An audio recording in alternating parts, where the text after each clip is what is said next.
ক্রান্তি লগ্নে আমরা এই মিলনায়তনে একত্রিত হয়েছে। 1971-ও অনেক উত্তাল দিন আমরা পেরিয়ে এসেছি। আমার সামনে বসা মুক্তিযোদ্ধারা এবং মুক্তিযুদ্ধের প্রজন্ম তারা অধীর আগ্রহে তাকিয়ে রয়েছে, বাংলাদেশের রাজনীতির গতি প্রকৃতি অবলোকন করছে। 5ই আগস্টের গণ অভ্যুত্থানের পর দেশ কোন দিকে যাচ্ছে, প্রত্যেকটি দেশের প্রত্যেকটি মানুষের মনে নানান ধরনের বৈকল্য, চিন্তা ভাবনা, তারা যা চায় সেটি বাস্তবায়িত হবে কিনা এই নিয়ে রয়েছে নানা উৎকণ্ঠা। 17টি বছর আমরা স্বৈরাচার হাসিনার আমলে নানাভাবে নির্যাতিত হয়েছি। প্রতিদিন টেলিভিশন খুলে দেখবেন আয়নাঘরের কাহিনী, কিভাবে বাবা মাকে না জানিয়ে ছাত্ররা রাজপথে এসে গুলির শিকার হয়েছে, কিভাবে হেলিকপ্টার থেকে গুলি করে শিশুদেরকে হত্যা করা হয়েছে। অবর্ণনীয় এক কাহিনী। এরকম বাংলাদেশ যে কখনো হবে আমরা চিন্তা করিনি। এই শেখ হাসিনার শাসন আমাদেরকে স্মরণ করিয়ে দেয় এখানে 9 মাসের শাসনের কথা। তার আগেও বিভিন্ন সময় নির্যাতিত হয়েছি আমরা।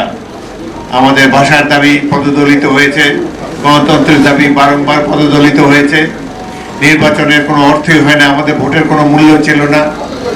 নানাভাবে বাংলাদেশের মানুষ দিনের পর দিন, বছরের পর বছর সংগ্রাম করে এসেছে। তারপর আমরা এখানে এসেছি। অবশেষে ইতিহাসে নিষ্ঠুরতম শাসক শেখ হাসিনার অত্যাচার নিপীড়নে সারা দেশে যখন মানুষ কম্পমান, আল্লাহর আরশ কেঁপে উঠেছে নির্যাতিত মানুষের ফরিয়াদে, তখন এক সময় আল্লাহর রহমতে এই দুঃশাসনের হাত থেকে আমরা মুক্তি পেয়েছি। তাই ছাত্র, তরুণ এবং তাদের অভিভাবকদেরকে, যারা রাজনীতি না করলেও এই শেখ হাসিনাকে পদদলিত করার জন্য, তার এই দুঃশাসনের অবসান ঘটাবার জন্য যারা রাজপথে নেমে এসেছিলেন, অকুতোভয়ে হাসিনার এই সঙ্গিনের মোকাবেলা করেছেন। আমার সামনে অনেক বীর মুক্তিযোদ্ধা রয়েছেন যারা জীবন বাজি রেখে এই 54 বছর আগে যুদ্ধে অংশ নিয়েছিলেন। আমাদের চোখে যে আমরা সবাই তখন বয়সে তরুণ ছিলাম, আমার বয়সে 26 বছর, একটা সুখী সমৃদ্ধ বাংলাদেশের স্বপ্ন আমরা দেখেছিলাম। কিন্তু স্বাধীনতার পর সেই স্বপ্ন ক্রমেই আওয়ামী দুঃশাসনের কারণে হাওয়ায় মিলিয়ে গিয়েছে, নির্মাণ হয়ে গিয়েছে। এই যারা 71-এ মুক্তিযুদ্ধ দেখেনি তারা কল্পনাও করতে পারে না যে কি দুঃসাহসী ছিল, কি দুঃসাহসী ছিল বাংলাদেশের তরুণেরা। আমি একটা এক্সাম্পল দেই, অজস্র এরকম এক্সাম্পল আছে। তরুণ ক্যাপ্টেন ছিলাম, আমি একাই ওই ক্যান্টনমেন্টে বিদ্রোহ করেছি, বাঙালি অফিসার। আমার সাথে একজন সেকেন্ড লেফটেন্যান্ট ছিল বাঙালি, কুমিল্লার অধিবাসী, সেকেন্ড লেফটেন্যান্ট আনোয়ার হোসেন। ক্যান্টনমেন্টের মধ্যেই একটা 8 ঘন্টা ব্যাপী যুদ্ধ হয়। সেই যুদ্ধে আনোয়ার হোসেন শহীদ হয়। বিকেলের দিকে আমি 200 সৈনিক নিয়ে বেরিয়ে আসি এবং বাইরে আসার পর ছাত্র, যুবক, সাধারণ মানুষদেরকে সংগঠিত করে আগামী পরবর্তী 3 মাস, প্রথমে চৌগাছা, পরে বেনাপোলে ঘাঁটি গেড়ে বাংকার স্থাপন করে প্রতিদিনই পাক বাহিনীর মোকাবেলা করেছি। আমরা ছিলাম মাত্র 200 ইস্ট বেঙ্গল রেজিমেন্টের সৈনিক।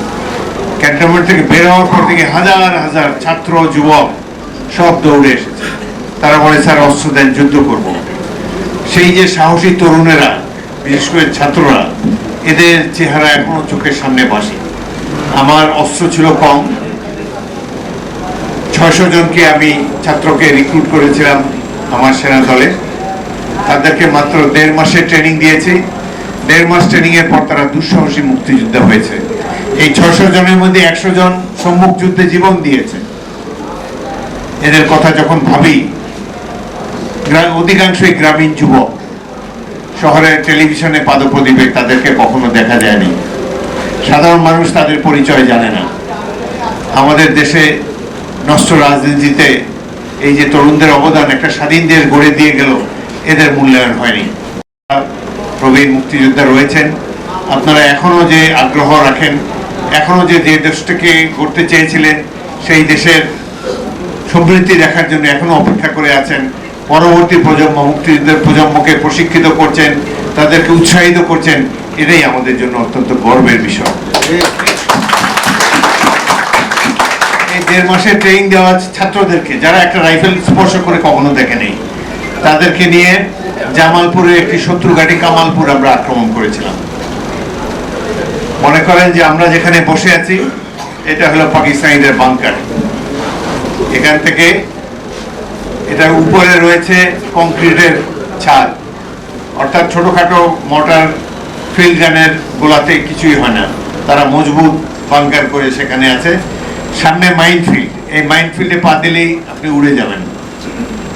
তারপর তারা দীর্ঘদিন ধরে এলাকার সামনে গাছগাছালি পরিষ্কার করে, ফিল্ড অফ ফায়ার বলে আরবিতে, পরিষ্কার ভাবে লক্ষ্যভেদ করা যায় যাতে, সেই ধরনের একটা প্রস্তুতি নিয়ে রেখেছে। বাঁশের কঞ্চি, মেশিন গান, পেছনে রয়েছে পাকিস্তানিদের গোলন্দাজ বাহিনী। এই ধরনের একটা শক্ত ঘাঁটি, যুদ্ধের পরিভাষায় একে বলে স্ট্রং পয়েন্ট। এই ধরনের একটা স্ট্রং পয়েন্টে আক্রমণ করেছি আমরা 150 ছাত্রদেরকে নিয়ে। আমাদের বেঙ্গল রেজিমেন্টের সৈনিক 50 জন কি 60-70 জন, আর 150ই ছিল এই সদ্য প্রশিক্ষণপ্রাপ্ত একটি ছাত্র, যে 2 দিন আগেও মাথা গুঁজে স্কুলে যেত, স্যারের বকা খেয়ে আবার বাড়ি ফিরে আসতো, বিকালে আবার বাপমার বকা উপেক্ষা করে ফুটবল খেলতে যেত, নানান ধরনের। এটা গ্রামীণ কিশোর যুবক কি মন্ত্রে উজ্জীবিত হয়ে তারা এই যুদ্ধে নেমেছে। এটি হলো স্বাধীনতার মন্ত্র। তারা স্বাধীনতা সার্বভৌমত্বকে অক্ষুণ্ণ। 31শে জুলাই আর্লি মর্নিং আমরা এই ঘাঁটি আক্রমণ করলাম। এই ধরনের ঘাঁটি আক্রমণ করতে অবশ্য প্রয়োজন আমাদের জন্য গোলন্দাজ বাহিনীর সহায়তা। আমাদের সাথে কোনো গোলন্দাজ বাহিনী ছিল না, আমরা কোনো সাপোর্ট পাইনি। এই ধরনের মাইনফিল্ড পেরিয়ে মেশিন গানের গুলি বৃষ্টি উপেক্ষা করে, শত্রুর মুহুর্মুহু কামানের গোলা উপেক্ষা করে আমরা 200 জন শত্রু ঘাঁটির কাছে গিয়েছিলাম, কিন্তু যেতে যেতে আমাদের 100 জনই শহীদ। এই যুদ্ধে আমি আহত হয়েছি, আমার বন্ধু একজন কম্পানি কমান্ডার ক্যাপ্টেন সালাউদ্দিন শহীদ হয়েছেন। আমি অবাক বিষয়ে ভাবি কিভাবে এই ছাত্ররা, কি লেভেল অফ মোটিভেশন থাকলে তারা এই ধরনের আক্রমণে যেতে পারে। 73 সালে ইংল্যান্ডে একটা কোর্সে আমি গিয়েছিলাম, এখান থেকে পাঠানো হয়েছিল আমাকে, 3 মাসের কোর্স। সেখানে অফিসাররা জানতে চাইতো, কারণ তারা তো যুদ্ধ করে নাই, ব্রিটিশ আর্মি বহুদিন যুদ্ধ করে নাই, তারা জানতে চাইছে আমার কাছে, যেহেতু আমার কমব্যাট এক্সপিরিয়েন্স ছিল, তারা জানতে চাইলো যে কিভাবে তোমরা এই আক্রমণগুলো করেছো। আমি যখন কামালপুর আক্রমণের বর্ণনা তাদেরকে দিয়েছি, পিন ড্রপ সাইলেন্স নিয়ে তারা শুনতো, চোখ বড় বড় হয়ে যেত, এবং শোনার পরে একই মন্তব্য করত যে কোনো পেশাদার বাহিনীর পক্ষে এই ধরনের আক্রমণ করা সম্ভব নয়, কোনো রেগুলার আর্মি এই ধরনের আক্রমণে যাবেই না কামানের গোলন্দাজ বাহিনীর সাপোর্ট ছাড়া।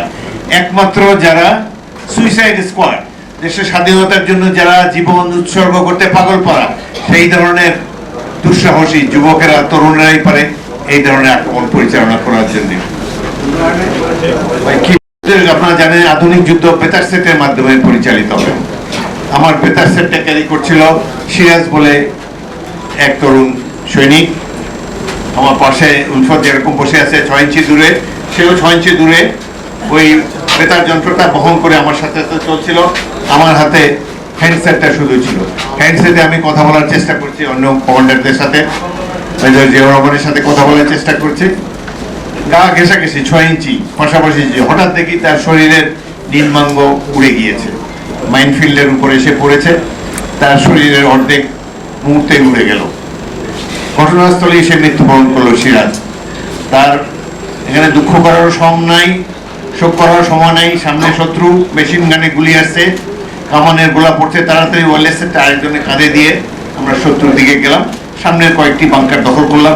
কিন্তু সালাউদ্দিনের মৃত্যুর কারণে, আমি আহত হওয়ার কারণে আমাদেরকেও পিছনে নিয়ে এসেছে, যার ফলে আক্রমণ সফল হয়নি। কিন্তু এই ধরনের আক্রমণে ব্রিটিশ আর্মিকে যখন আমি বললাম যে 1.5 মাসের ট্রেনিং প্রাপ্ত সৈনিকরা আর্টিলারি সাপোর্ট ছাড়া এই ধরনের আক্রমণ করেছে, তার অবাক বিস্ময়।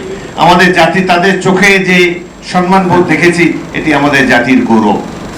71-এ আমরা যুদ্ধ করেছি দেশের স্বাধীনতার জন্য, সারা জাতি যুদ্ধ করেছে, ইট ওয়াজ এ পিপলস ওয়ার। কিন্তু আজকে একটি রাজনৈতিক দল বলার চেষ্টা করছে 71-এ আমরা ভুল করেছিলাম। কোথায় ছিল তারা? এই গত 17 বছরের দুঃশাসনের কালে ভর্তি হয়ে জীবন রক্ষা করেছে। আমরা তো এই কৌশল তো আমাদের ছিল না, আমরা সরাসরি শত্রুর মোকাবেলা করেছি, 9টি মাস যুদ্ধ করেছি। 18টি জেলা ছিল তখন, একটা জেলা সিলেট একমাত্র মুক্তিবাহিনী দখল করেছে মেজর জিয়াউর রহমানের নেতৃত্বে, প্রথম ইস্ট বেঙ্গল। আমি 14ই ডিসেম্বর তারিখে সেই আক্রমণ পরিচালনা করেছি। আমার 18 জন সৈনিক ঘটনাস্থলে নিহত হয়েছে, শহীদ হয়েছে। ভয়াবহ যুদ্ধ। আমাদের সাথে বেতার সেট ছিল, একজন ভারতীয় মেজর ছিল বেতার সেট নিয়ে, কিন্তু চা বাগানের ভিতর দিয়ে আসার কারণে বেতার সেট কাজ করছিল না। চা বাগান পেরিয়ে যে মুহূর্তে সিলেট শহরের মধ্যে পা রাখলাম, সিলেট অপরিচিত জায়গা, আমি কোনোদিন যাইনি, আমাদের সাথেও কেউ যায়নি, মেজর জিয়াউর রহমানও কোনোদিন যান নাই। একজন মাত্র সিলেটি অফিসার ছিল আমাদের সাথে, ক্যাপ্টেন নূর, সে পেছনে ছিল। যাই হোক, এইভাবে সেই ভয়াবহ যুদ্ধে হঠাৎ করে সামনে পাক বাহিনীর সামনে পড়ে গেলাম। আমরা ট্রেঞ্চও খুঁড়তে পারিনি, তার আগেই তারা আমাদের উপর আক্রমণ চালালো। 14ই ডিসেম্বর তারিখে সারাদিন আক্রমণের পর তাদেরও অনেক হতাহত হলো, আমারও। 2টা মেশিন গান থাকে ইনফ্যান্ট্রি কোম্পানিতে, 2টা মেশিন গান যারা চালায় ধ্বংস হয়ে গেল, শহীদ হয়ে গেল। 18 জন শাহাদাতের পর আমিও যখন মৃত্যুর অপেক্ষা করছি, সেই সময় বেতার সেটে এক চমৎকার মেসেজ পেলাম। ভারতীয় মেজর আমাকে বলছে যে তিনি বেতার যোগাযোগ স্থাপন করতে পারছেন, কামানের গোলা চাইলে তিনি ফেলতে পারেন শত্রুর এই এমসি কলেজের প্রিন্সিপালের বাড়িতে।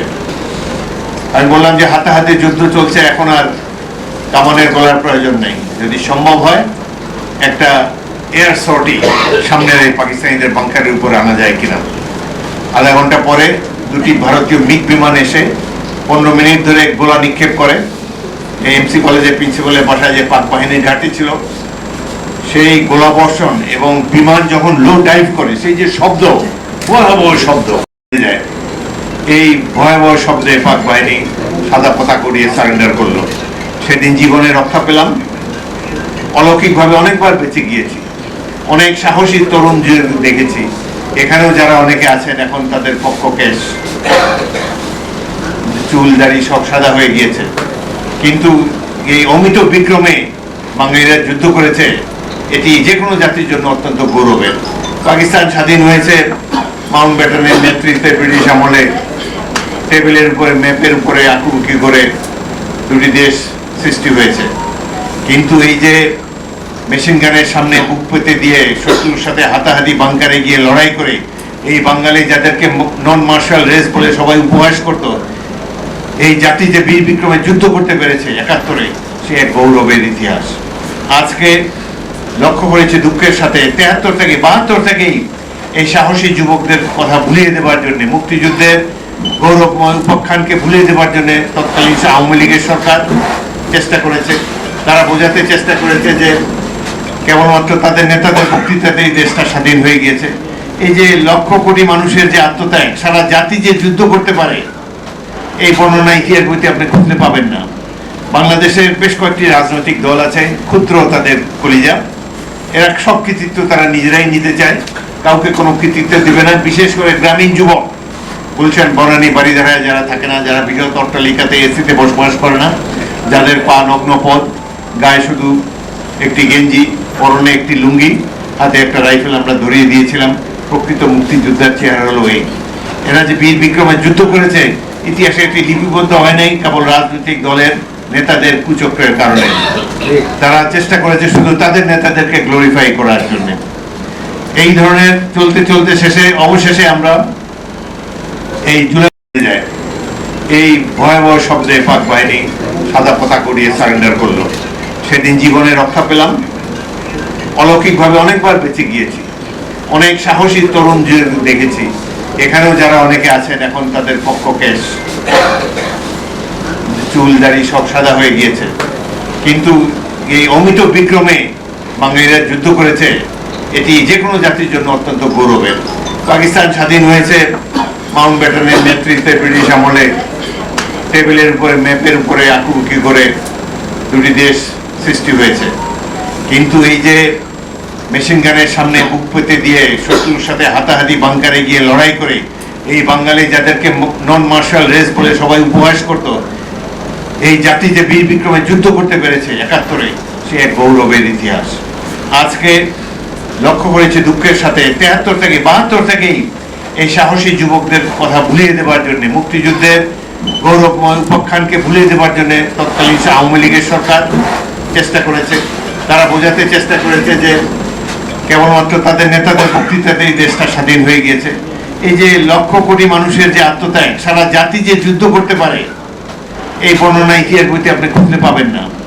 বাংলাদেশের বেশ কয়েকটি রাজনৈতিক দল আছে, ক্ষুদ্র তাদের কলিজা, এরা সব কৃতিত্ব তারা নিজেরাই নিতে চায়, কাউকে কোনো কৃতিত্ব দিবে না। বিশেষ করে গ্রামীণ যুবক, গুলশান, বনানী, বাড়িধারায় যারা থাকে না, যারা বৃহৎ অট্টালিকাতে এসিতে বসবাস করে না, যাদের পা নগ্ন পথ, গায়ে শুধু একটি গেঞ্জি, পরনে একটি লুঙ্গি, হাতে একটা রাইফেল আমরা ধরিয়ে দিয়েছিলাম, প্রকৃত মুক্তিযোদ্ধার চেহারা হলো এই।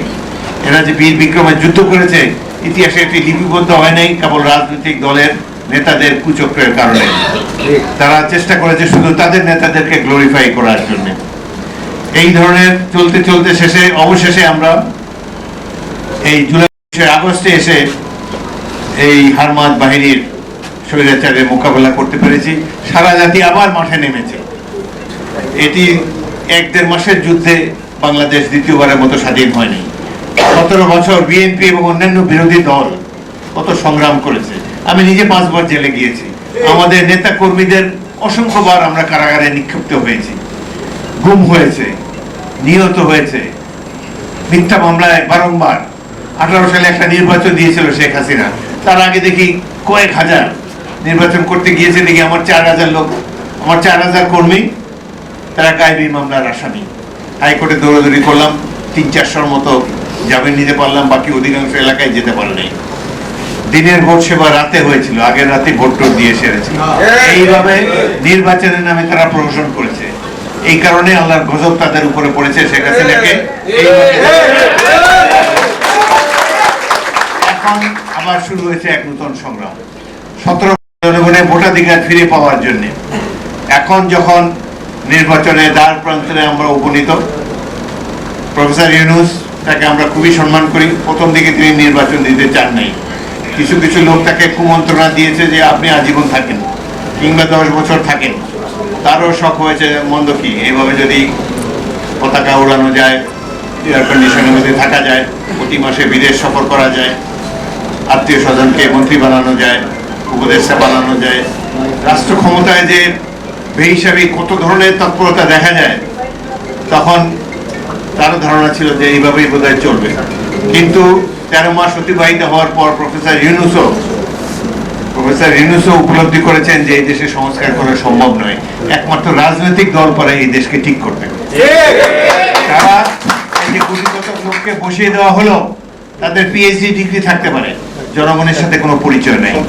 তারা বাংলাদেশে গ্রামাঞ্চল দেখে নাই, ধান গাছে তপ্ত হয় কিনা জানে না, আমেরিকার থেকে উড়িয়ে নিয়ে এসেছে তাদেরকে। তারা কিভাবে বাংলাদেশের ভাগ্য নির্ধারণ করবে? এদের সহযোগী হয়েছে এখন একটি রাজনৈতিক দল যারা 71-এ মুক্তিযুদ্ধের বিরোধিতা করেছিল, যারা 47 সালের পাকিস্তান আন্দোলনের বিরোধিতা করেছিল, সব সময় জনগণের বিপক্ষে থাকে তাদের অবস্থান। আজকে তারা বাংলাদেশের ভাগ্য নির্ধারণ করতে চায়। তারা তুলে এনেছে কি পিআরের অধীনে নির্বাচন হচ্ছে। পিআর কি? সংখ্যানুপাতিক নির্বাচন। পৃথিবীতে সখানে গণতান্ত্রিক দেশ আছে, 150 গণতান্ত্রিক দেশ আছে। এক এক দেশে যে যার কালচার অনুসারে, যে যার সংস্কৃতি অভিজ্ঞতার আলোকে সেই দেশে গণতান্ত্রিক ব্যবস্থা পরিচালিত হয়। আমাদের দেশে প্রায় 100 বছরের কাছাকাছি 1937 সালে ভোট হয়েছিল এই বেঙ্গলে। তার আগেও 2-1 বার ভোট হয়েছে, কিন্তু 37 সালে জনগণ প্রথমবারের মতো সংঘবদ্ধভাবে ভোট কেন্দ্রে গিয়ে তারা তাদের প্রার্থীকে নির্বাচন করেছে। সেই 37 সাল থেকে আজ অবধি আমরা এই বর্তমান যে সিস্টেম বাংলাদেশে চালু রয়েছে, 1 ম্যান 1 ভোট, এইভাবেই একজন ব্যক্তিকে তারা নির্বাচিত করে এসেছে। প্রত্যেকটি আন্দোলন সংগ্রামে বাংলাদেশের জনগণ সঠিক সিদ্ধান্ত নিয়েছে, কোনোদিন তারা ভুল সিদ্ধান্ত দেয়নি। কিন্তু বর্তমান সরকারের এবং এই রাজনৈতিক দল জামাত ইসলামের কিছু কিছু লোক মনে করে যে আমাদের জনগণ ভোট দিতে জানে না, তারা অশিক্ষিত, সুতরাং ভোটের সিস্টেম পরিবর্তন করতে হবে। তারা সংখ্যানুপাতিক নির্বাচন বা পিআর বলে একটা ব্যবস্থা যেতে চায়।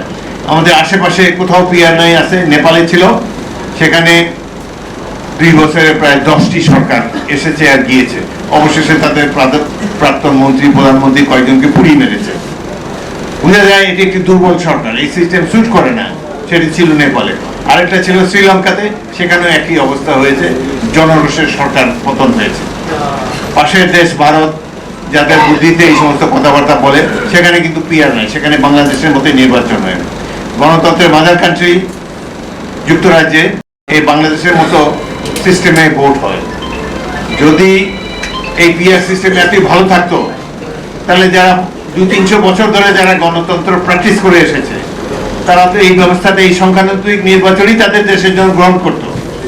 তাহলে তো ইংল্যান্ডে এই সিস্টেমে ভোট হতো, প্রতিবেশী রাষ্ট্র ভারতেও এই সিস্টেমে ভোট হতো। এখন এই সিস্টেমে ভোট হয় ইসরায়েলে, নেদারল্যান্ডসে আর 2-4টি দেশে, যাদের দেশে কালচার এরকম, তাদের রিকোয়ারমেন্ট অন্যরকম, হয়তো তাদের জন্য এটাই ভালো। এক এক দেশে যার জন্য যে সিস্টেম ভালো সেটা করুক। কিন্তু বাংলাদেশের মানুষ, সাম্প্রতিককালের একটি জরিপে দেখা গিয়েছে যে 56% মানুষ জানেই না যে সংখ্যানুপাতিক নির্বাচন কি।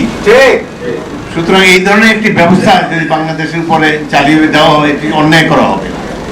জনগণের রায়কে সবসময় এই জামাত ইসলামী ভয় পায়, এই জন্য প্রত্যেকটা নির্বাচনে অংশগ্রহণ করে কোনোদিন 17টার বেশি আসন পায়নি।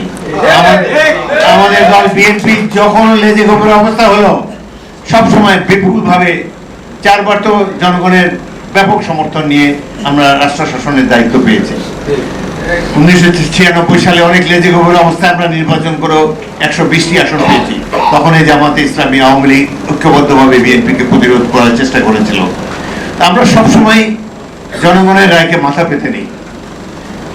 এই তারা যদি মনে করে যে 2-3টি দল পিআর সিস্টেমে নির্বাচনে যেতে চায়, তারা যদি মনে করে যে তাদের এই নির্বাচনী ব্যবস্থায় বাংলাদেশের মানুষের জন্য সবচেয়ে বেশি সঠিক, সবচেয়ে বেশি কার্যকর, তাহলে তারা তাদের নির্বাচনী ম্যানিফেস্টোতে, তাদের নির্বাচনী ইশতেহারে এটি তারা জনগণকে জানিয়ে দেয় যে আমরা নির্বাচিত হলে পরবর্তী কাল থেকে এই পিআর সিস্টেমের অধীনে বাংলাদেশে নির্বাচন হবে। কিন্তু নির্বাচনী ব্যবস্থা জনগণের উপরে চাপিয়ে দিতে পারে না। গণতান্ত্রিক ব্যবস্থা হলো জনগণের সম্মতিতে সিদ্ধান্ত গ্রহণ। একমাত্র নির্বাচনই গণতন্ত্রের অনুষঙ্গ, যার মাধ্যমে আমরা সঠিক পথে যেতে পারি। সুতরাং আশা করব এই ধরনের উদ্ভট কথা, নিজেরা জিততে পারবে না সেই জন্য এই ধরনের নতুন কোনো সিস্টেমের এক্সপেরিয়েন্স, বাংলাদেশের মানুষ তো গিনিপিগ না। 17 বছর অনেক কষ্ট করেছি আমরা, সাধারণ মানুষকে অনেক পরিশ্রম দিতে হয়েছে, জীবনের বিনিময়ে কত পরিবার ধ্বংস হয়ে গিয়েছে। এদেরকে তো এক্সপেরিমেন্ট করতে পারেন না, জনগণের সম্মতি প্রয়োজন। রাষ্ট্রের মালিক জনগণ, আমরা তাদের সম্মতি নিয়ে পরবর্তীকালে যদি যাদেরকে জনগণ আগামী নির্বাচনে, ফেব্রুয়ারি নির্বাচনে জনগণ যাদেরকে ভোট দিবে, তারা দেশকে সাজিয়ে নেয়। তারা যে সিস্টেমে নির্বাচন করতে চায়, তারা আগেই নির্বাচনের আগে বলুক, জনগণের রায় পেলে সেই নির্বাচন তারা বাস্তবায়ন করুক, আমরা মাথা পেতে নেব। কিন্তু নিজেদের স্বার্থে, নিজস্ব দলীয় স্বার্থে অদ্ভুত নির্বাচনী ব্যবস্থা, যার সাথে আমাদের দেশের জনগণ পরিচিত নয়, এই ব্যবস্থা আমরা চালু হতে দিতে পারি না। লক্ষ্য করেন একটি দল এনসিপি, তাদেরও আওয়ামী লীগের ওই রোগে ধরেছে। আওয়ামী লীগ যেমন ক্লেম করে বাংলাদেশ তারাই স্বাধীন করেছে, এই এনসিপির এই সদ্য সমালোক এই ছাত্ররা, তারাও বলতে চায় যে এই শেখ হাসিনা সরকার নাকি তারাই পতন ঘটিয়েছে। বিএনপির 588 জন সদস্য এই 1.5 মাসের সংগ্রামে জীবন দিয়েছে। এখন তারা মনে করে যে তারাই হলো এই রাষ্ট্রের কর্ণধার, তাদেরই দায়িত্ব এই দেশকে ঠিক করার। কিছুদিন আগে ডাকসু নির্বাচন হলো, এই এনসিপি তো সবাই ছাত্র, তারা ছাত্রদের প্রতিনিধি বলে দাবি করতো, 100 ভোট পায় না ডাকসু নির্বাচনে। এরা এখন এই দেশে বলতে চায় পিআর সিস্টেম না হলে নির্বাচনে হতে দেবো না। আরে অদ্ভুত কথা, এই দেশে মানুষের কোনো মূল্য নাই, জনগণের রায় হবে না, বাংলাদেশ তো টিকে থাকবে অনন্তকাল ধরে ইনশাল্লাহ। জনগণের কাছে যান, আপনাদের ম্যানিফেস্টোতে বলেন, ইশতেহারে বলেন যে আমরা সংখ্যানুপাতিক নির্বাচন চাই এই দেশে। জনগণ যদি আপনাদেরকে সংখ্যাগরিষ্ঠতা দেয়, তাহলে আপনারা এই ব্যবস্থা চালু করেন, আমরা মাথা পেতে নেব। জনগণের উপরে 2-3টি রাজনৈতিক দল ইউরোপ আমেরিকার থেকে আগত বুদ্ধিজীবীদের দ্বারা পরিচালিত হয়ে এই ধরনের সিস্টেম করতে দেওয়া বাংলাদেশের গণতন্ত্রের জন্য অত্যন্ত ক্ষতিকর হবে। আমরা দেশের সর্ববৃহৎ রাজনৈতিক দল বিএনপি আমরা কখনোই এটিকে সহ্য করব না। আজকে ছাড়া আমরা জানি পতিত স্বৈরাচার ভারতে বসে বাংলাদেশের বিরুদ্ধে ষড়যন্ত্র করে যাচ্ছে। তারা অফিস আদালত নিয়ে তাদের কাছ থেকে বুদ্ধি পরামর্শ নিয়ে বাংলাদেশে প্রতিদিন নির্বাচন পর্যন্ত প্রতিদিন তারা সহিংসতা চালাবে। এদের তো কোনো দেশ নাই, এরা এখন মাসির দেশে গিয়েছে, সেইখান থেকে সহিংসতা চালিয়ে বাংলাদেশকে ধ্বংস করতে চায়। এত অত্যাচার, নিপীড়ন, মানি লন্ডারিং করে দেশের অর্থনীতি ফোকলা করে দিয়ে গেছে, কিন্তু এদের জন্য তাদের কোনো অনুশোচনা নাই, তারা কোনো দুঃখবোধ তাদের নাই। এই যে বাংলাদেশের প্রতিষ্ঠান ধ্বংস করে গেল, তিনটি নির্বাচনে একের পর এক তারা যে প্রহসন মঞ্চস্থ করে জনগণের গণতন্ত্রকে ধ্বংস করে গেল, এই জন্য তাদের মধ্যে কোনো অপরাধ বোধ ক্রিয়াশীল নয়। তারা প্রতিবেশী রাষ্ট্র ভারতের স্বার্থ উদ্ধারের জন্য রাজনীতি করে, ভবিষ্যতেও তাই করবে। এদের মধ্যে কোনো পরিবর্তন আমরা দেখতে পাচ্ছি না। আর শুরু হয়েছে পুরানো খেলা। এই চট্টগ্রাম হিল ট্র্যাক্স, ইতিমধ্যে সেখানে ভারতীয় পতাকা উঠত বহু বছর আগে থেকেই। কেবলমাত্র শহীদ রাষ্ট্রপতি জিয়াউর রহমান তিনি সেখানে বাঙালিদেরকে পাহাড়ি এলাকায় পুনর্বাসিত হওয়ার কামলে জনসংখ্যার মধ্যে একটা ব্যালেন্স এসেছে, যার জন্য এখন আর তারা ভারতের পক্ষে স্বাধীনতা ঘোষণা করতে পারছে না। এই জন্য শহীদ জিয়াউর রহমান ইতিহাসে অমর হয়ে থাকবেন। তিনি বাংলাদেশের অখণ্ডতাকে রক্ষা করেছেন, স্বাধীনতা সার্বভৌমত্বকে সবসময় পতাকাকে উড্ডীন রেখেছেন। আজকে দেশের অর্থনীতি স্থবির, কেবলমাত্র প্রবাসী ভাইদের যে অর্থ সাহায্য রেমিটেন্স পাঠায় সেটার উপরে টিকে আছে এই অর্থনীতি। কোনো বিদেশি বিনিয়োগ, দেশি বিনিয়োগ কিছুই হচ্ছে না। তার মধ্যে বর্তমান সরকারের বিলাস বেসনের কোনো কমতি নাই। প্রফেসর ইউনূসকে আমরা সম্মান করি, তিনি দেশের গৌরব, কিন্তু রাষ্ট্র চালনায় তিনি সফলতার মুখ এখনো দেখতে পাননি। সফলতা পান না পান, ব্যয় সংকোচনকে করতে হবে। 104 জনকে নিয়ে তিনি কেন জাতিসংঘে গেলেন? 10 মিনিটের একটা ভাষণ দেবেন। আমি জাতিসংঘে দুবার গিয়েছি এই ধরনের মিটিংয়ে। আমি বাংলাদেশ প্রতিনিধি দলের নেতৃত্ব দিয়েছি CSD 8, CSD 9-এ।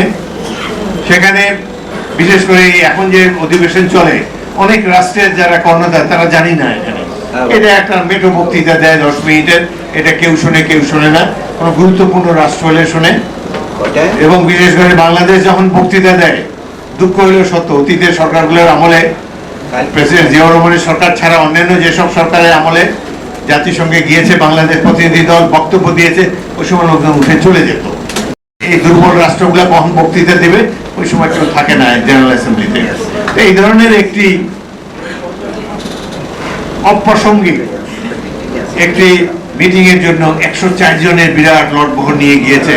এটা বাংলাদেশের জনগণের ট্যাক্স পেয়ারের অর্থের অপচয়। তার প্রেস টিমের 5 জন গিয়েছে, অন্যান্য সাংবাদিকরা তো গিয়েছে। এটা তো আপনার আমাদের অর্থের অপচয়। এইভাবে মাঝখানে তার বোধোদয় হয়েছিল যদি 54 জন নিয়ে গিয়েছিলেন অ্যাকসেপ্টেবল, কিন্তু 104 জনকে নিয়ে এইভাবে পিকনিক করতে যাওয়া বাংলাদেশের মতো দুর্বল অর্থনীতির দেশের পক্ষে মানানসই নয়। দেশে আজকে গণতন্ত্র নেই বলে এরকম হচ্ছে। আজকে যদি একটা নির্বাচিত সরকার থাকতো এখানে, তাহলে এইভাবে ভারতে বসে হাসিনাও এত ড্রামা করতে পারতো না, আর এই ধরনের অর্থের অপচয় হতে পারতো না। শেখ হাসিনা এর চাইতেও বেশি প্রতিনিধি দল নিয়ে বেড়াতে গিয়েছেন। কখনো দিনের পর দিন বাংলাদেশ বিমানের এয়ারক্রাফট, কখনো ফিনল্যান্ডে, কখনো ইংল্যান্ডে, কখনো যুক্তরাষ্ট্রে বসে আছে। মাহাথির মোহাম্মদ, তারপরে লি কুয়ান ইউ সিঙ্গাপুরের, এত সমৃদ্ধ রাষ্ট্রের যারা রাষ্ট্রনায়ক ছিলেন তারাও নর্মাল এয়ারলাইনে ট্রাভেল করে। এইভাবে দরিদ্র একটা দেশে মানুষ বিমান নিয়ে ওখানে বসিয়ে রাখে এবং ঘন্টার পর ঘন্টা অনেক টাকা ফি দিতে হয় বিভিন্ন এয়ারপোর্টে বিমান বসিয়ে রাখলে। কিন্তু বাংলাদেশের মানুষ অত্যন্ত উদার চেতা, সাধারণ মানুষ সরকার কি করে এটা জানতেও পারে না অনেকে। এখন এই শেখ হাসিনা বিদায়ের পর কিছুটা জানতে পারি যে সরকার প্রধানরা কি করে, সেই জন্য এই ধরনের কাহিনী মাঝে মাঝে বের হয়ে আসছে। এদের তো লুণ্ঠন তো সীমাহীন। একটা প্রতিমন্ত্রী তার 360টা বাড়ি শুধু লন্ডনে, 200 বাড়ি দুবাইতে, আমেরিকাতে। এই দেশের সরকারকে সরকার অনেক কাজ করে, কিন্তু এই টাকা ফিরিয়ে আনার জন্য তাদের যে উদ্যম, এটা যথেষ্ট নয় বলে আমরা মনে করি। বাংলাদেশের মতো এই ধরনের সীমিত আয়ের দেশে তারা যে অর্থ লুটপাট করেছে, সবচেয়ে বেশি গুরুত্ব দেওয়া উচিত ছিল প্রতিবেশী সরকারের কাছে। আমাদের পররাষ্ট্র মন্ত্রণালয়ের এই অর্থগুলো দেশে ফিরিয়ে আনার জন্য আরো কঠিন কঠিন পদক্ষেপ নেওয়া উচিত ছিল। এসবের মধ্যে তারা নাই। আরেকটা জিনিস, বাংলাদেশ যে এখনো নির্বাচনী ম্যাপে প্রার্থিত বা প্রয়োজনীয় পদক্ষেপ নিতে পারছে না, তার একটি কারণ হলো বর্তমান প্রশাসন এখানে স্বৈরাচারের দোষরা এখনো বসে আছে। এদেরকে সরানো, এবং এরা থাকলে নির্বাচন সুষ্ঠু হবে না। সুতরাং আমরা বিএনপির পক্ষ থেকে দাবি জানিয়েছি, আবারও জানাবো, নিরপেক্ষ নির্বাচনের স্বার্থে এই অ্যাডমিনিস্ট্রেশনকে, প্রশাসন ব্যবস্থাকেও নিরপেক্ষ করতে হবে। আমরা স্বৈরাচারের দোষরদেরকে মাঠে রেখে নির্বাচনে যেতে পারি না। এবং এই যে যারা বলছে যে নির্বাচন হতে দেওয়া হবে না, বিএনপি কোনো দুর্বল দল নাই। কারা নির্বাচন হতে দেবে না ইনশাআল্লাহ আমরা রাজপথে দেখতে চাই। 17 বছর আত্মত্যাগ তো ব্যর্থ হতে পারে না। এই দেশের জন্য আমরা যুদ্ধ করেছি। আমাদের নেতা জিয়াউর রহমান স্বাধীনতার ঘোষণা দিয়েছেন। বেগম খালেদা জিয়া বছরের বছর বিনা বিচারে কারাগারে কষ্ট করেছেন, চিকিৎসা পর্যন্ত তাকে দেওয়া হয় নাই। এই সংগ্রাম, এই আন্দোলন আমরা করেছি শুধু বাংলাদেশের স্বাধীনতা সার্বভৌমত্বকে অক্ষুণ্ণ রাখার জন্য। আজকে আমরা বাংলাদেশের সবাইকে, সরকার, অন্যান্য রাজনৈতিক দল যারা বাংলাদেশের বিরুদ্ধে ষড়যন্ত্র করছে, আওয়ামী লীগকে, সবাইকে মেসেজ দিতে চাই, জিয়াউর রহমান আজ নেই, কিন্তু তার দল বিএনপি এখনো বেঁচে আছে। বাংলাদেশি জাতীয়তাবাদের আদর্শে উজ্জীবিত হয়ে আমরা স্বাধীনতা সার্বভৌমত্ব অক্ষুণ্ণ রাখবো, গণতন্ত্রকে অক্ষুণ্ণ রাখবো, এবং ইনশাআল্লাহ ফেব্রুয়ারি মাসে এই দেশে নির্বাচন হবে। আমরা দেখবো কারা সেখানে পারে। আপনাদের সবাইকে অসংখ্য ধন্যবাদ। আল্লাহ হাফেজ। বাংলাদেশ জিন্দাবাদ। জাতীয়তাবাদী মুক্তিযোদ্ধা দল জিন্দাবাদ। আপনাদের সবাইকে অসংখ্য ধন্যবাদ।